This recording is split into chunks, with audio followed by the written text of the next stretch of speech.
প্রথম দেখা জ্যৈষ্ঠ আসে এখন, অনেক দেরি আতে ফাগুন তাই মানে না মন, মহুয়ার নেশাতে সর্বনাশের ফ্ল্যাশব্যাক।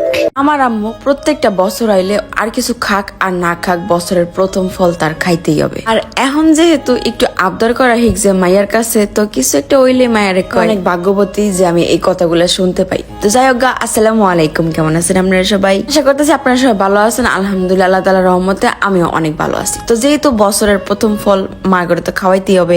পুরো ভিডিও শুরু করার আগে আজকের ভিডিওটা কারা কোন জায়গা থেকে দেখতেছেন অবশ্যই কিন্তু কমেন্ট করে জানাতে একদম ভুলবেন না। আম্মু যেহেতু এই কথা কইছে আমি তো আর বইয়া থাকতে পারি না, তো তাড়াতাড়ি করে আমি বছরের প্রথম ফলটা খুব ভালো পাবো আর আম্মু পাপা খাইয়া অনেক তৃপ্তি পাইবো এটাই খোঁজার সন্ধান করতেছিলাম। আর ওই মুহূর্তেই পেজ আমার সামনে বারবার ঘোরাঘুরি করতেছিল, যে জায়গায় কিনা একবারে পুরা রাজশাহীর পিওর হিমসাগরের আম আর কি সেল করতেছিল। আর এটা দেখে আমি আর একটা সেকেন্ডও থামি নাই। আমি আবার চিন্তা করতেছিলাম যদি আমগুলা বালানো হয় তাহলে তো আমার টাকাগুলো নষ্ট। আর আম্মু প্রথমবারে একটা ডস খেয়ে যাবো গা। বাসাই কইরা ওগো হোয়াটসঅ্যাপ নাম্বার ছিল, ওই হোয়াটসঅ্যাপ নাম্বারে ফোন দিয়া সবকিছু কনফার্মেশন নিয়ে তারপরে ফাইনালি আমি অর্ডার করে দিই এই হিমসাগরের আমগুলা। ওরা সুন্দরবনে পাঠায়, কারণ যেহেতু এতগুলা আম এগুলা আর কি কুরিয়ার করে অমনি আয় না। তো আমগুলার সাইজ দেখতে তো অনেক ভালো লাগতেছিল আর স্মেল বাইরে ভাই পুরো বাসা মম করতেছিল। যাই হোক, আমগুলো আমি আনছিলাম আগের দিন আর এর পরের দিনই পাপা রাইতে গেছিলাম, কারণ আমগুলা তো আম্মু পর্যন্ত পৌঁছায় দিতে হবে, তাই না? শুধুমাত্র আম্মু না, মানে পুরো ফ্যামিলি রে খাওয়ানোর লেগে। পরে পাপা আয় পরে সকাল সকাল, কারণ আমগুলা অর্ধেক কাঁচা পাকা টাইপের, কারণ কিছুদিন পরে এটা পুরোপুরি, কিছুদিন না দুদিন পরে এটা পুরোপুরি পাইকা যাবো গা।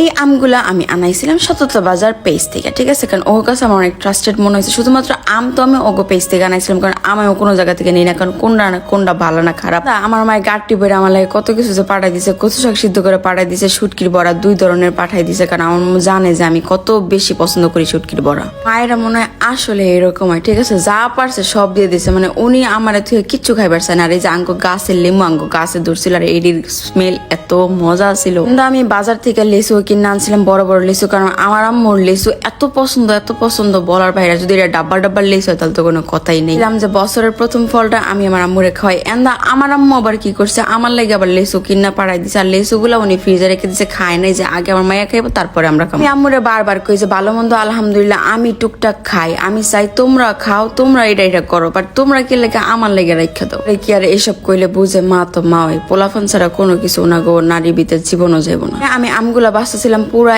1 ক্যারেট আম আনাইছিলাম, প্রায় 10 কেজির উপরে হইব। তো আর কি কয়টা আমার লাগে রাখা, বাকিগুলা সব পাপারে দিয়ে দিব যেন আম্মু ওরা সবাই মিলে খাইতে পারে। তাই ওগো বাসায় মানুষ বেশি, আমি তো এই জায়গায় টুকটাক খাই আর একলা থাই, এত কিছু খাইতেও ভালো লাগে না। তো হেরা যেহেতু কয়েকজন মানুষ আর শিবু অনেক বেশি আম পছন্দ করে, মানে আমার খরগোশ একটু পর ঘুরে আম খায়। পায়ে আইসে সকালবেলা পাপারেকে আমি আমার চোখের সামনে আম না খাওয়াই বিদায় করবো, এটাকে কোনো সময় সম্ভব। তো সুন্দর করে পাপারে কাইটে দিতেছিলাম আর পাপায় খাইতেছিল। যে আমগুলা আসলেই মজা। আমি অনেক ডরাইতেছিলাম যে পাপার পছন্দ হবো কিনা, কারণ আমি কিন্তু আম একটা মোহে দিনে প্রথম আমটা আমি পাপারে খাওয়াইছি। তো মিষ্টি আসছিল আমগুলো আর আমি চিন্তা করছিলাম যে এই নেক্সট ডে আবার এই আমগুলো শেষ হলে আমি আবার আম অর্ডার করাবো, কারণ বেশি দিন কিন্তু নাই, কয়দিন পরে আম এমনিতে শেষ হয়ে যাবো গা। আশায়ের উপরে আম আছে কিনা আমার মতো জানা নাই। আর হিমসাগর আমটা আমার অনেক পছন্দ। আরো একটা আম আমার অনেক ভাল লাগে, সেটা লাগে আমরুপালি। এখন তো আম আপনাকে পছন্দ কার আর কোন আমটা আপনাকে ভালো লাগে, মানে কোন জাতের? এক একজনের ল্যাংড়া পছন্দ, ফজলি পছন্দ, আমার তো আমরুপালি আর হিমসাগর পছন্দ। এই জায়গায় পাপাই সুন্দর করে আর কি ব্যাগের ভিতরে বইরা লইতেছিল আর আমি আর কি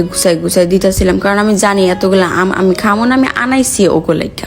আপনারা যদি চান যে রাজশাহীর এরকম অথেন্টিক আম খাইতে, যেটা কিনা অনেক মিষ্টি আর অনেক ফ্লেভারফুল, তাহলে কিন্তু অবশ্যই হিমসাগরের এই আমটা ট্রাই করতে পারেন। ডিসক্রিপশন বক্সে ওগো পেজ লিঙ্কটা আমি দিয়ে দিব। আরো আরেকটা জিনিস ভাই, আমার বাসায় জিনিস থাকলে আমার মন চায় আমি সব করে দিয়ে দিই, কারণ এগুলো আমি খাই না প্রপারলি। ভাই সুক্কা টাইপের খাবার অনেক পছন্দ করে, মানে আম যেহেতু পাপার আবার একটু প্রেশারের সমস্যা, তো উনি একটু টক জাতীয় খাবার দাবার সবসময় খাইতে থাকে। দুদিন আগে আমি ঘরে বইয়া কক্সবাজার থেকে অনেকগুলা বার্মিস টাইপের অনেক ধরনের আচার আনাইছিলাম, যেগুলা কিনা এখন আমি পাপারে সুন্দর করে দিয়ে দিতেছি।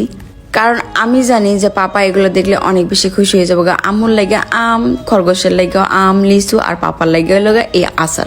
এই আচারগুলা আপনারা পায়ে যাবেন গা যে পেজের লিঙ্কটা আমি অবশ্যই ডেসক্রিপশন বক্সে দিয়ে দিব, অথবা স্ক্রিনের উপরে দেখতেও পাইতেছেন। কোথায় গেলে মাথার মধ্যে একটা জিনিসে ঘুরে যায়, অনেকগুলো আচার, অনেকগুলো শুটকি, এগুলা নিয়মিত এই যে বিশ্বস্ত বার্মিস মার্কেট, এই জায়গা থেকে কিন্তু আপনারা চাইলে কক্সবাজারের আচার ঘরে বইয়ে অর্ডার করাইতে পারেন। তো আপনাকে আচার অনেক পছন্দ, তাকে লাগে তো এটা অনেক উপকার আইব আমি জানি। তো জায়গা পাপার আমি কইছিলাম একটা খাইয়া দাও যে কিরকম লাগে। পাপায় আচার খাইয়া তো এমনিতে অনেক পছন্দ করছে।